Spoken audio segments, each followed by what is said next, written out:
Bertie the bus was giving some visitors a tour of the island of Soda.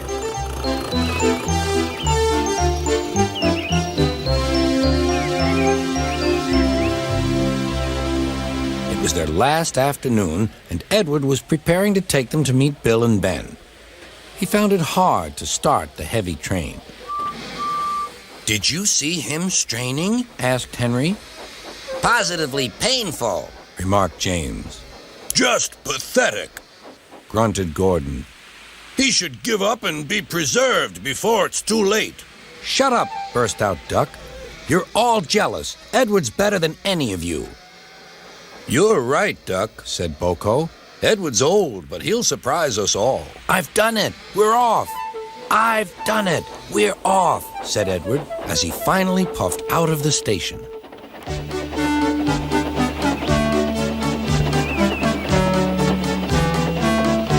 Bill and Ben were delighted to see the visitors. They loved being photographed. Later, they took the party to the China Clay Works in a brake van special.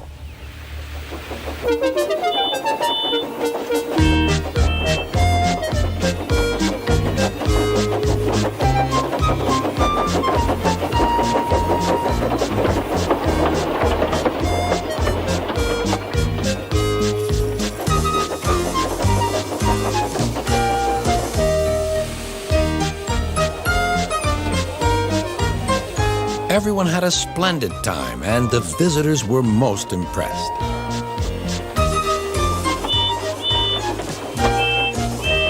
Then Edward took the visitors home.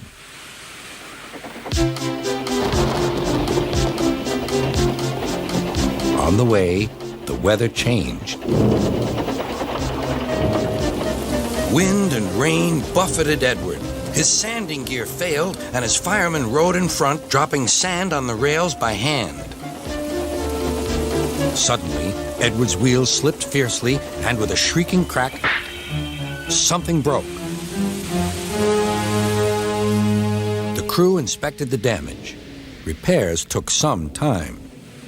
One of your crank pins broke, Edward, said his driver. We've taken your side rods off. Now you're like an old-fashioned engine. Can you get these people home? They must start back tonight. I'll try, sir, promised Edward.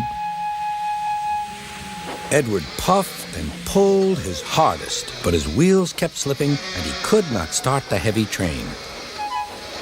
The passengers were anxious.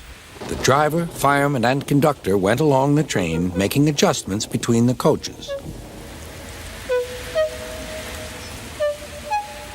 We've loosened the couplings, Edward. Now you can pick up your coaches one by one, just as you do with freight cars. That'll be much easier, said Edward. Come on, he puffed and moved cautiously forward.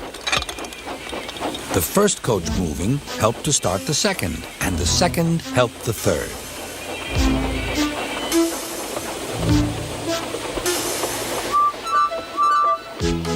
I've done it! I've done it! Puffed Edward. Steady, boy, warned his driver. Well done, boy!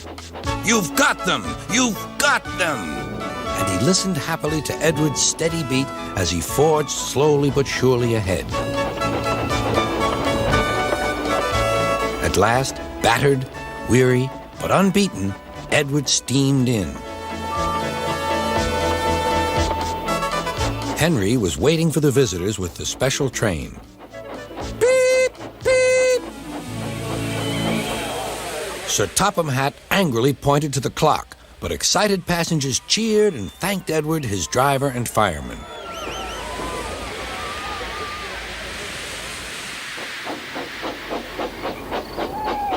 Duck and Boko saw to it that Edward was left in peace. Gordon and James remained respectfully silent.